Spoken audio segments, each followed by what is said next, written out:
Hi readers! Don't forget to download your free copy of the 2022 Winter Reading Guide. This year's guide has a total of 30 of the best new books organized across 7 categories with 6 classic novels included as well. We also have a category that's dedicated to the minimalist reader, and the Minimalist Reads list has 8 titles that we highly recommend if you're only planning to pick up a few reads this winter. In the guide, you'll also find some fun recipes, things to do at home, and tips to improve your reading life. So download your free guide and see the books that made the list by visiting bibliolifestyle.com. That's your free copy of the 2022 Winter Reading Guide over at bibliolifestyle.com. I've also included a link in the show notes so you can sign up there.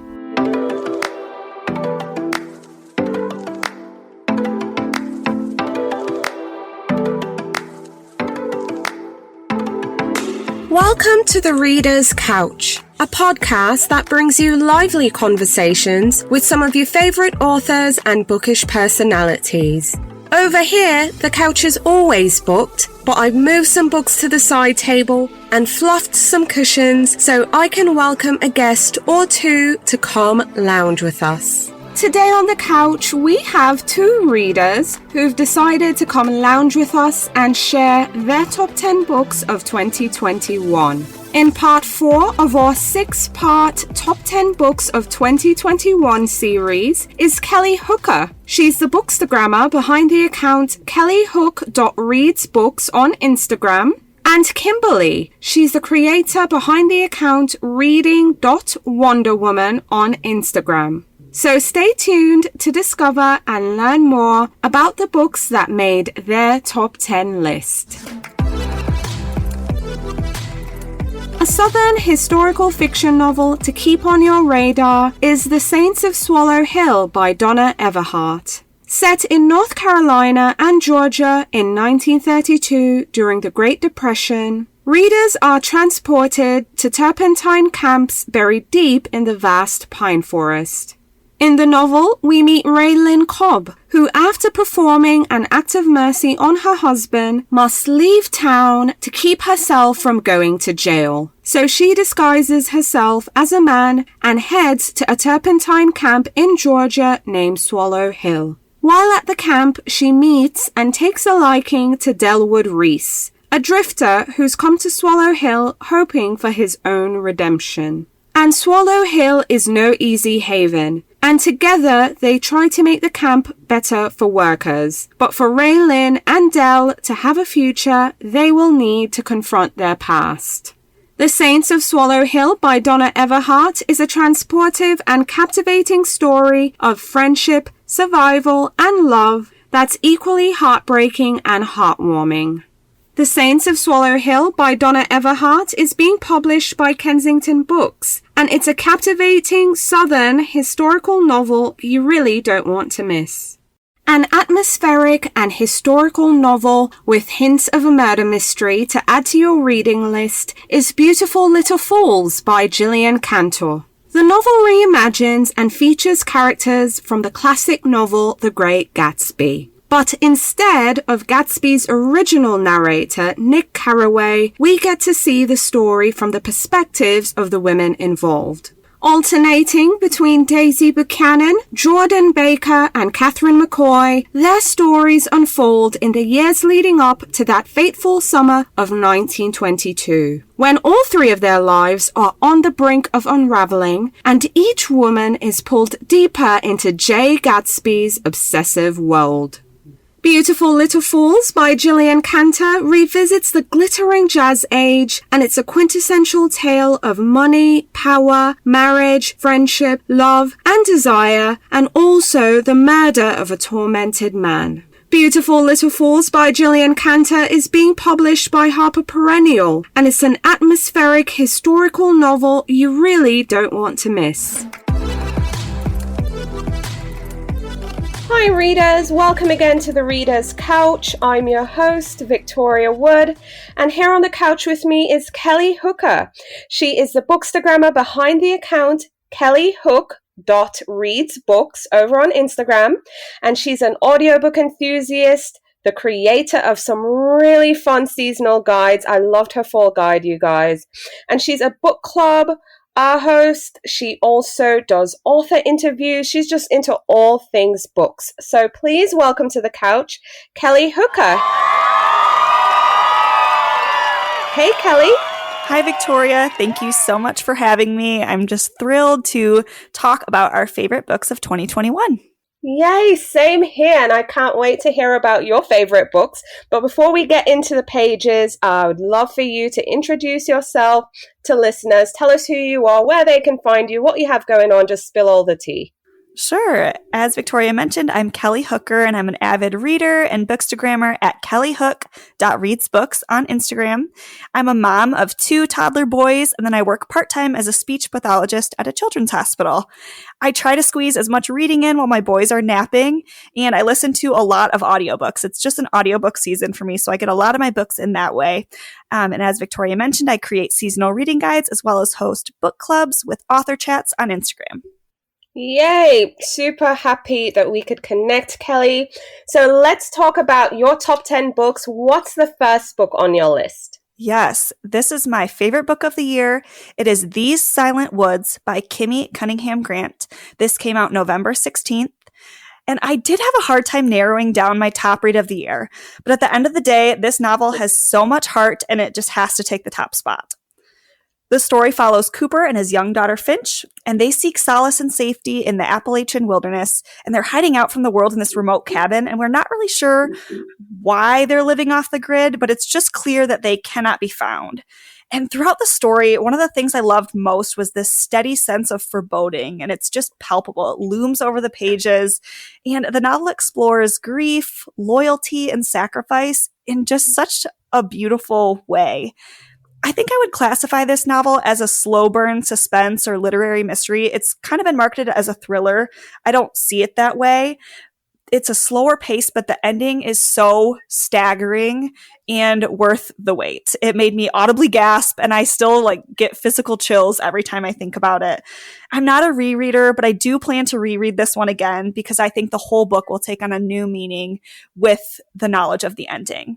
So that was These Silent Woods by Kimmy Cunningham Grant. Awesome. What's book 2 on your list?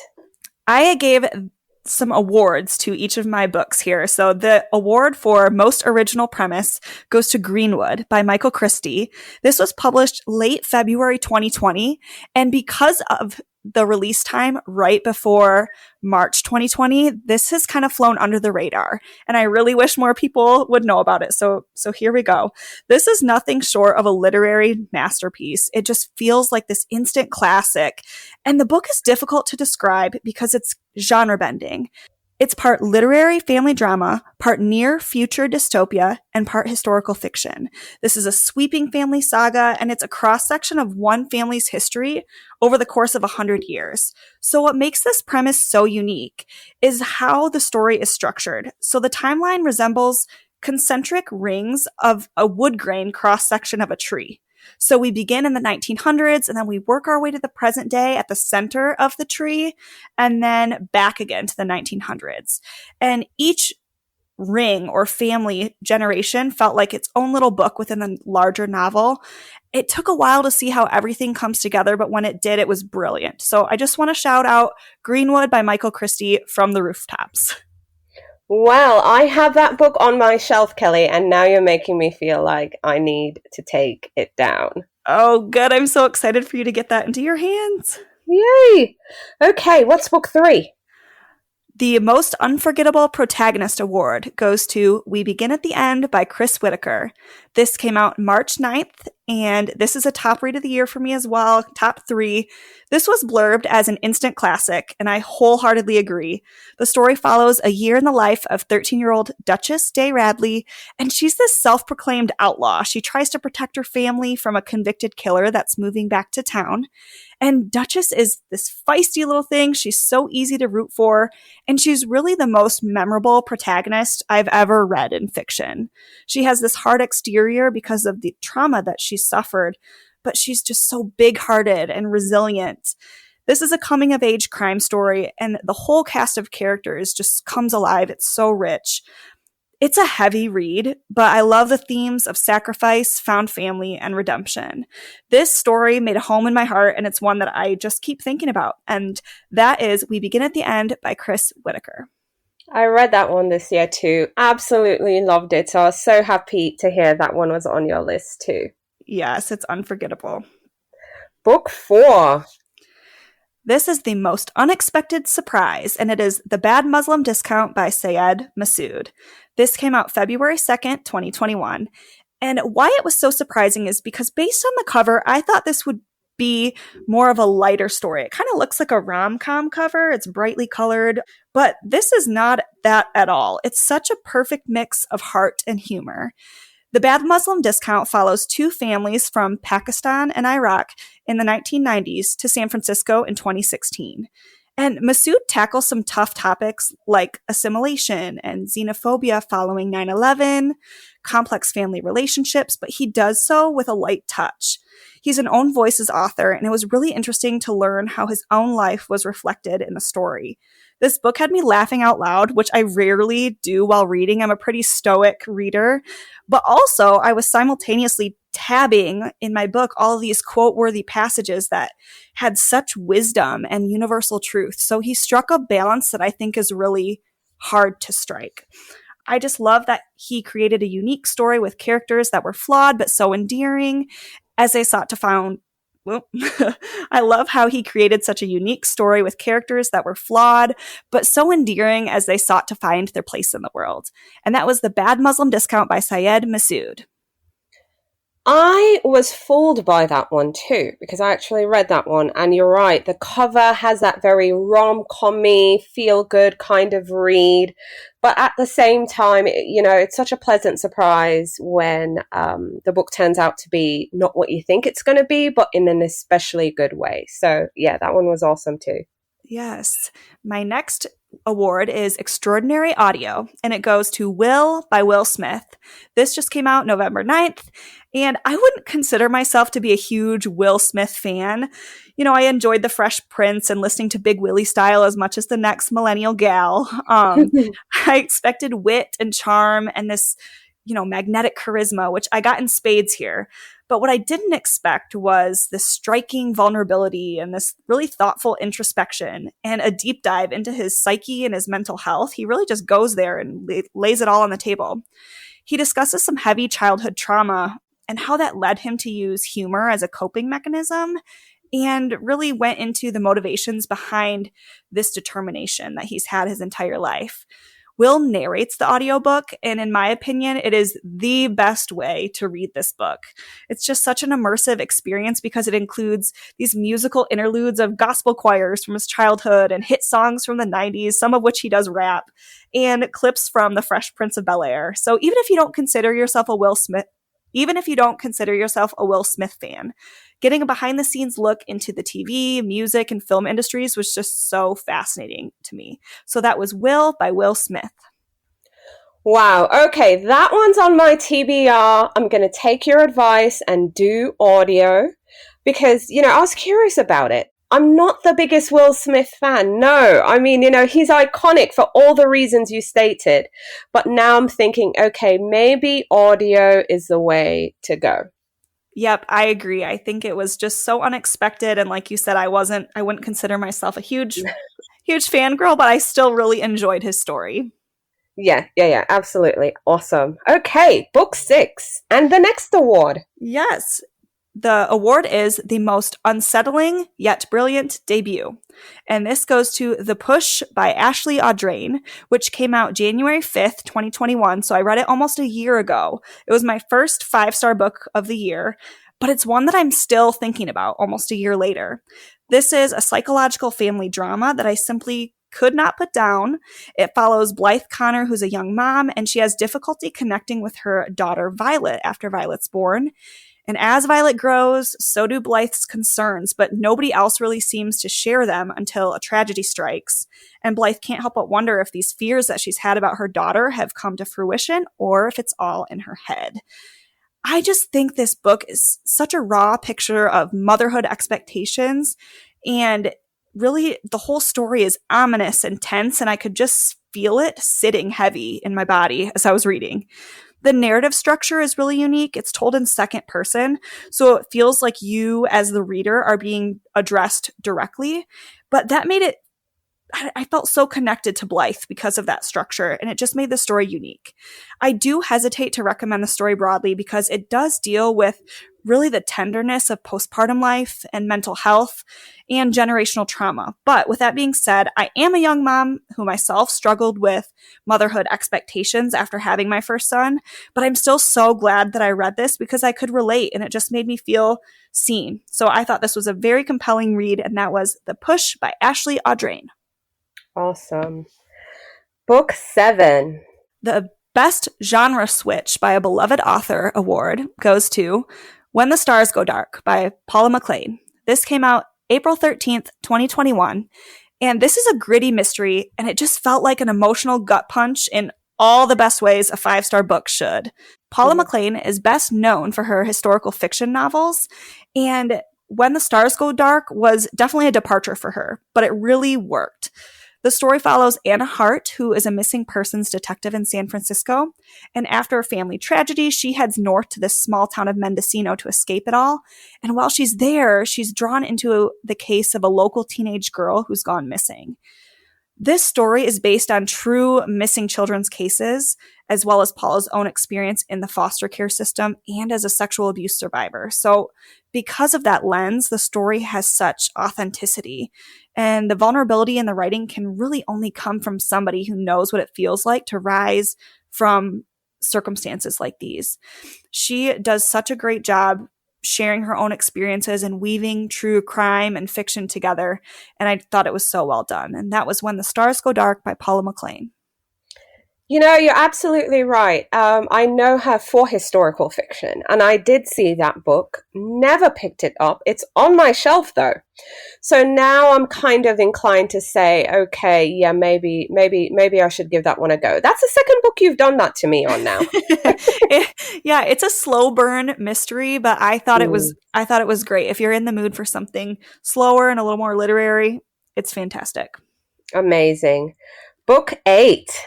The Strongest Sense of Place award goes to Songs in Ursa Major by Emma Brody. This came out June 22nd of this year. This is a stunning debut novel that I got absolutely lost in. I read this while I was on the beach with my toes in the water, this summer, and it was just so perfect. This is loosely based on the little-known relationship between Joni Mitchell and James Taylor, which I did not know about. And the story follows a small-town sensation, Janie Q, and her rise to stardom in the 1960s and 70s music scene. So the way that Emma wrote about the concerts and traveling the country in her small island hometown was just so immersive. I was expecting a story about kind of all that comes with rock and roll, the rock and roll lifestyle, but the story had so much more depth and complexity than I thought. She touched on topics like substance abuse and mental health, but did so in a really thoughtful way. And her writing is so cinematic, and it is optioned for a film, so I'm excited to see where that goes. The lyrics from her songs are seamlessly woven throughout the story, and there's even a music video that her brother helped produce that is so fun to watch after you read. This could be an unpopular opinion, but I enjoyed this story more than Daisy Jones and the Six. And that was Songs in Ursa Major by Emma Brody. Ooh, big claim there. Big claim. I know I love Daisy, but this was so great too. You know what?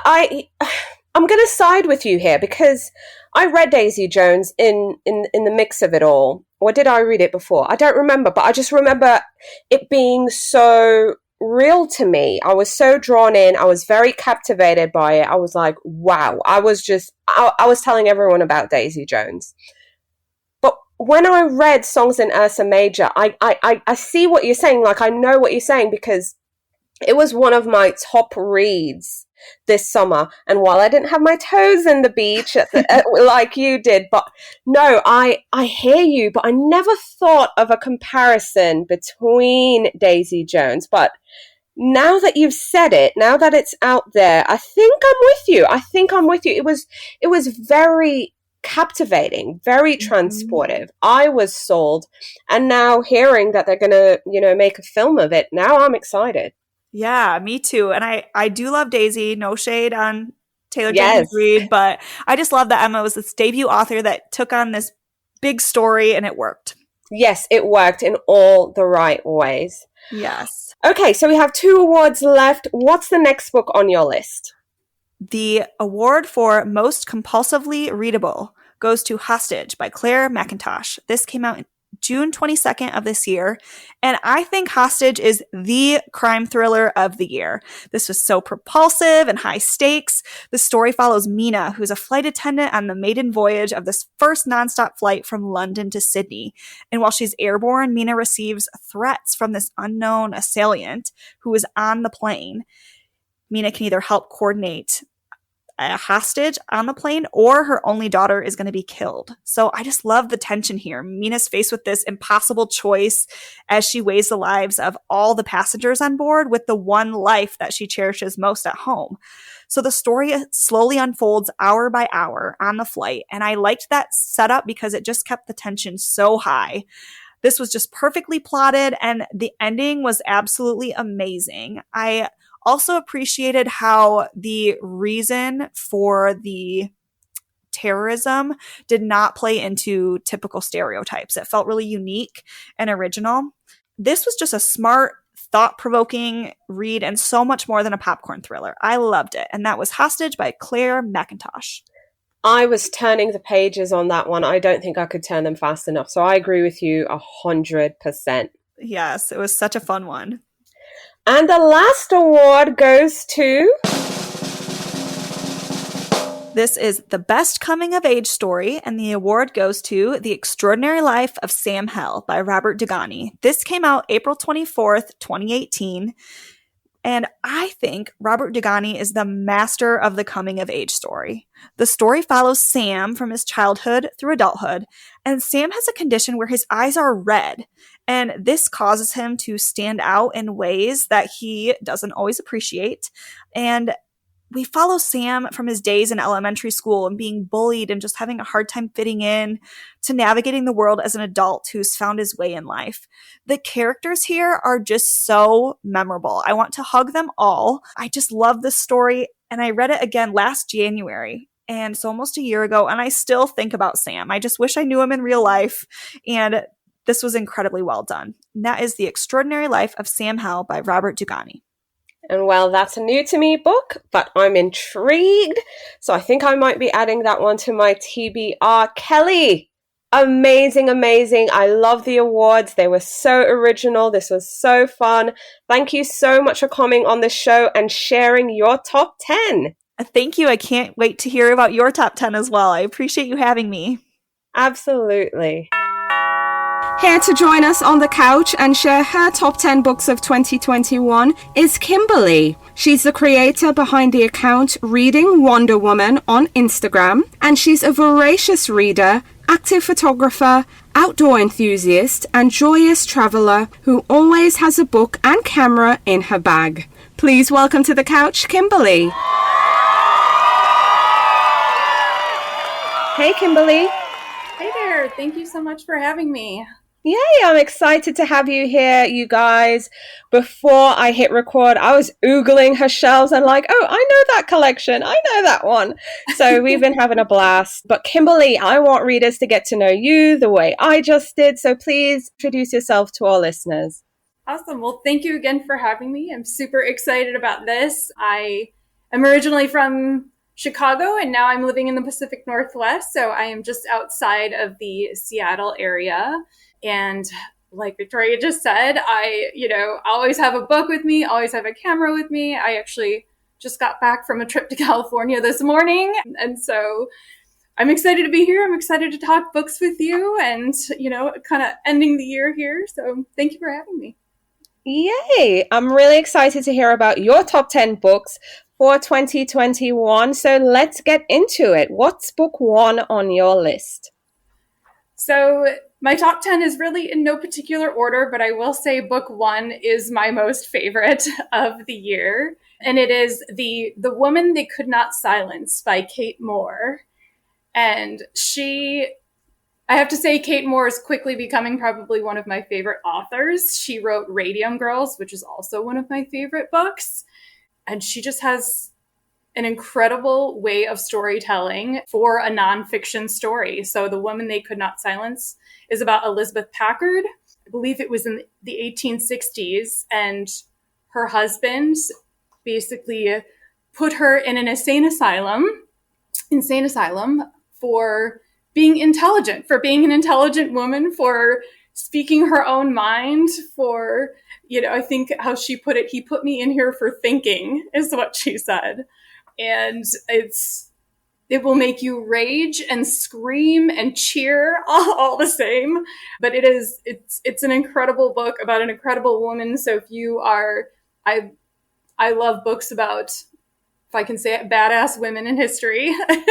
And so this is definitely one of those books for anybody who enjoys those type of reads. And it is a nonfiction book, which again, just makes it that much more incredible and, sort of takes you from then till now and thinking about sort of how far we've come with women's rights and still about, how far we are away still as well. So it's a fantastic read and I highly, highly recommend it. Absolutely. I actually read that one, loved it. I agreed when you were like, it will make you rage, because I was raging.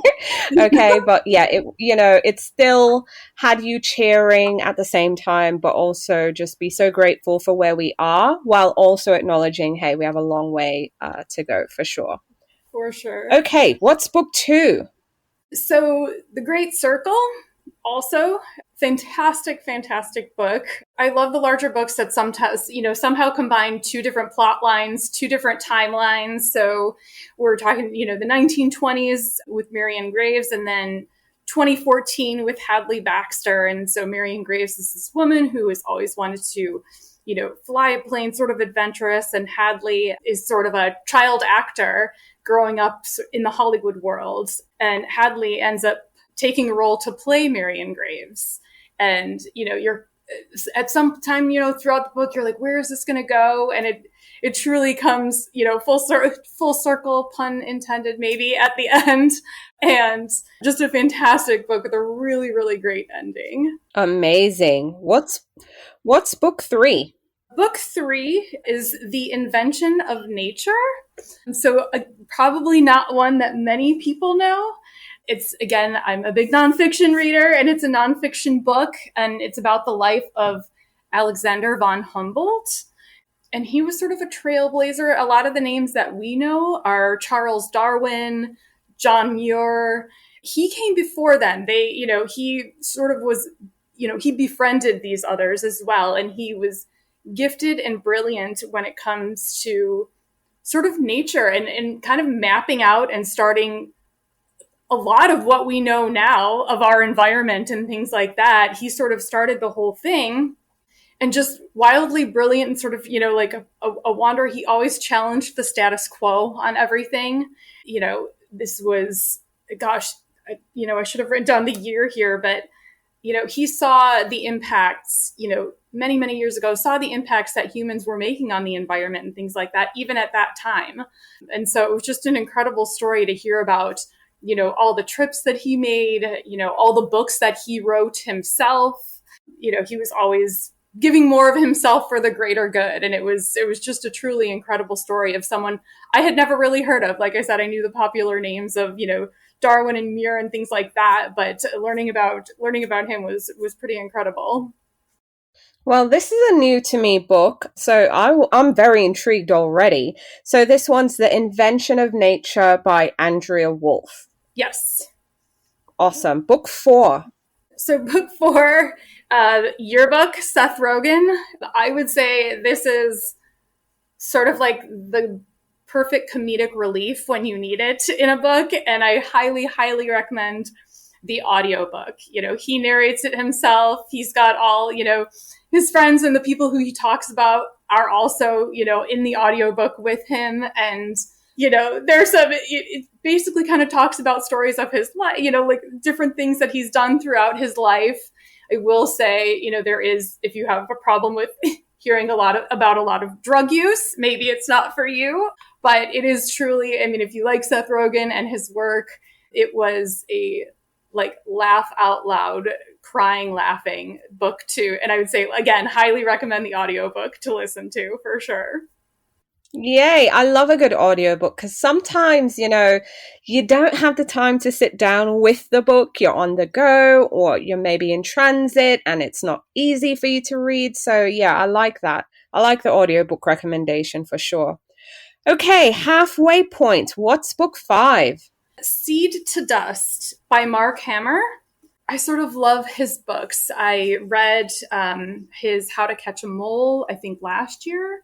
But his writing is just like, it's really beautiful. And he kind of takes you on this lyrical journey of his life as a gardener and just the way that he goes through the seasons and, the simplest of tasks seem, he just makes the best, and it makes you appreciate all of the, the smallest of details and the simplest of tasks, and, and discussing everything in a garden, the different flowers and, even how he mows the lawn, but it's the way that he writes it is really, really just beautiful to read. And I just sort of makes you take like, a deep breath in and out when you're reading his books with his way of writing. Amazing. Book 6. So book 6, a lot of these are nonfiction, but Mud, Rocks, Blazes by Heather Anish Anderson. So Anish is her trail name. And This is one, she takes us on a journey of her through hike to try and beat a fastest time hiking the Appalachian Trail, which is over 2,100 miles. And most people, usually do it within like 5 to 7 months. They take their time and they're going all the way through the trail. And I think she does it in like 54 days. And it is just incredible. And her journey, she kind of takes you through both like her physical and emotional journey. And it is, I can't imagine hiking 30 to 40 miles in a day, let alone 30 to 40 miles day after day, right? Like most people go on a hike, it's like, okay, 7-8 miles, but she did like 30 to 40 on average on a daily basis, which is, to me, is mind-boggling. Like, I'll do 10 miles and I'm pooped and I don't do it again for weeks. So Right. I love a good hike, but consistently 30 miles on average a day. Wow. The fortitude, for you to do that. I'm intrigued to read that story, not just the physical strength, but the mental strength. Yeah, and to kind of push through. That's a lot of what it was too. Just, it's like going through, and that's what, you feel like you're there with her, all the time. And so that's the second book. She wrote another book also about hiking the PCT as well. Thirst, it's called. And again, it's just again mind-boggling to read, just the challenges of these huge long through hikes. Wow, amazing. Yeah. Okay, book 7. Book 7, I chose the 100 Years of Lenny and Margot. Marianne Cronin, I believe, is the author. This was a debut book. So this was her very, very first book, and I couldn't believe that it was a debut.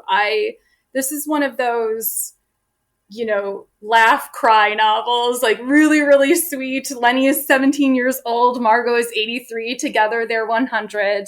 They both have ailments and are in the hospital together. And so they end up, taking this art class together and going through and making artwork for, talking about their lives. And it's very character driven, and you learn to just so much fall in love with every character in the book. And again, it's one of those like feel good, emotional books, but highly recommend this one. Yay, I read that one too. It was just so heartwarming. Yes. I think I gravitate to those books where you have this wide age gap between protagonists and they become friends. Yes. Because I remember there was this other book I read. I forgot the title, but the character's name it's Eudora Honeysett. Something. Oh, Eudora yes, I read Honeysett. it. I read that one too. I'm trying to think if there's another one though, because Miss Benson's Beetle was another one too. Yes, I read that. Miss Benson's Beetle's one. Oh, I remember now. It's The Brilliant Life of Eudora Honeysett. Yes, yes. There's another one. It's just not coming to mind now, but I love those stories, So do I. where these characters come together. Oh, the other one, the author's name is Brooke Fossey. See, I remember her name, but I can't remember, but it's one with like a granddad and his granddaughter, I think, and they're trying to bust him out the nursing home, which was I'll have to look that so one up. funny. I don't know that I've heard of this one. Okay, it's The Big Finish by Brooke Fossey. Okay. That's the name of the book. Yeah, I think you'll like it because of Lenny and Margot, Eudora Honeysett. But it was just so funny, but it was so heartwarming as well. In true book nature, we go off course, but what's book 8? Book 8, I decided to do Project Hail Mary by Andy Weir. So The Martian is still absolutely one of my favorites. I absolutely love The Martian. I think he went very downhill with Artemis, and it just wasn't his greatest. Maybe should not have even come out. I'm not sure. That was definitely questionable, I think. But Project Hail Mary, I thought, was a good comeback for him. Just really fun. The characters in there, it sort of makes you think about, if you had this opportunity to, save the planet, but it would end up costing you your own life, would you do it if you knew like the journey would be this sort of, epic journey? And, kind of makes you question, like, what would you do that? And, but overall, just very kind of fun loving, light, I would say, comical. And it was just a very fun book. And I think, like I said, a good comeback for him after the Artemis flop. Amazing. Glad to hear it. Book 9. Book 9, I chose Unbought and Unbossed by Shirley Chisholm. And again, nonfiction. I think if a lot of people know who she is, I sadly didn't know who she was. I got into this thing where I wanted to look up what women had run for presidency in the United States, or, that kind of thing, or who, ran for president, women, and her name came up, and I was like, why, have I not heard? And so I read her book. They fairly recently, I think there was an expanded edition of it, but this was in, 1972. And again, it's one of those things where I know, she was writing it when she was 1972, and it could have been written yesterday.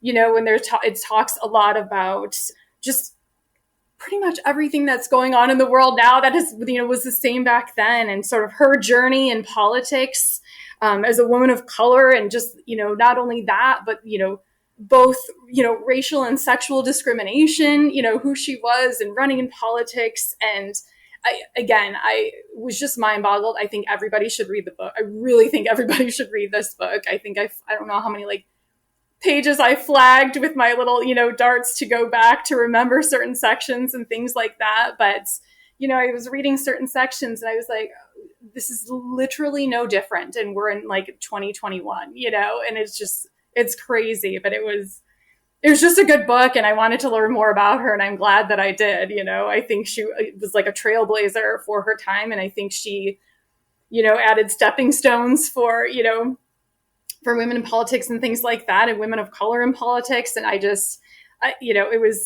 to me, it was a brilliant book, and I think everybody should read it.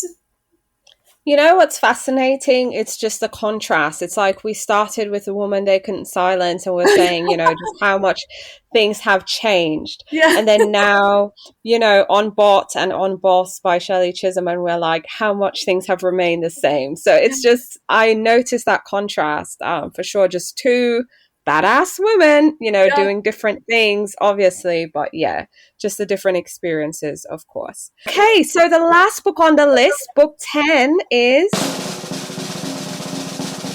Yes, I had a hard time, always it's hard to narrow down to 10, but I decided to pick a Phone Booth at the Edge of the World, because I think, again, not many people, so it's a novel, but it's based off of a true story of the Win phone, and it's based off of basically after the 2011 tsunami in Japan, and all those who,